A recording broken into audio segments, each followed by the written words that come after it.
पनवेल महानगरपालिका सार्वत्रिक निवडणूक 2025-26 साठी आचारसंहिता लागू झाल्यानंतर निवडणूक यंत्रणा सतर्क झाली असून पनवेल जवळील कामोठे चेकनाका इथे आचारसंहिता पथकानं 17 लाख रुपयांची संशयास्पद रोख रक्कम जप्त केली आहे। पनवेल मतदारसंघातील आचारसंहिता पथकांतर्गत स्थिर सर्वेक्षण पथक क्रमांक 3 सायन पनवेल महामार्गावर नियमित वाहन तपासणी करत असताना ग्रँड विटारा या कारची तपासणी करण्यात आली। तपासणी दरम्यान वाहनातील कापडी पिशवीमध्ये 17 लाख रुपयांची रोख रक्कम आढळून आली। रकमेबाबत समाधानकारक खुलासा न झाल्यानं ही रक्कम संशयास्पद ठरवत पथकानं जप्त केली। ही कारवाई पनवेल महानगरपालिका निवडणूक अधिकारी मंगेश चितळे यांच्या मार्गदर्शनाखाली करण्यात आली। प्रभाग क्रमांक 11, 12 आणि 13 चे निवडणूक निर्णय अधिकारी अविनाश कुमार सोनोने यांनी याबाबत तक्रार दाखल केली आहे। कारवाईच्या वेळी आचारसंहिता पथक प्रमुख तथा अतिरिक्त आयुक्त महेश कुमार मेघमाळे, समन्वय अधिकारी तथा उपायुक्त रविकिरण घोडके, समन्वयक तथा अधीक्षक मनोज चव्हाण, स्थिर सर्वेक्षण पथक क्रमांक 3 चे पथक प्रमुख ग्रामविकास अधिकारी सुदीन धनाजी पाटील, पथक सदस्य नरेंद्र गावंड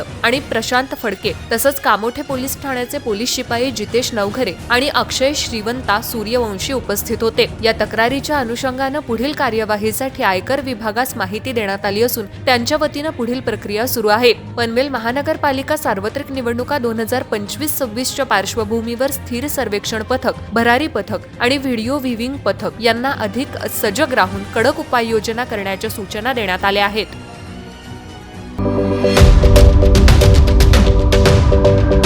यूट्यूबवर सुद्धा रायगड टाइम्स सर्च करा आणि पहा रायगडच्या कानाकोपऱ्यातील प्रत्येक बित्तम बातमी। आणि हो, लगेच सबस्क्राइब बटनवर क्लिक करायला विसरू नका। रायगड टाइम्स, आपलं चॅनल, आपला आवाज।